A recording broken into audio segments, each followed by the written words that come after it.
অনেক কষ্ট করে বাইক চালিয়ে আসলাম একটা জাতীয় স্মৃতিসৌধে। এখানে একটু বেড়াবো, কিছু পিকচার তুলবো, কিছু ভিডিও তৈরি করবো। বাট এত ভিড় চিন্তাও করতে পারিনি।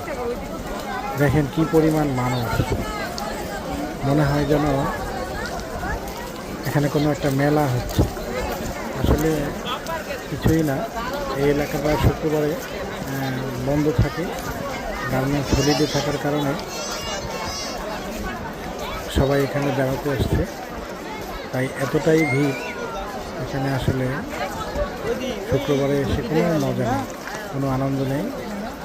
তাই যে আপনারা যারা আসবেন অবশ্যই শুক্রবারে আসবেন না। যারা ভিড় পছন্দ করেন না তারা শুক্রবার ছাড়া আসবেন, কারণ আমি এতটা ভিড় পছন্দ করি না। ভিড়ের একটা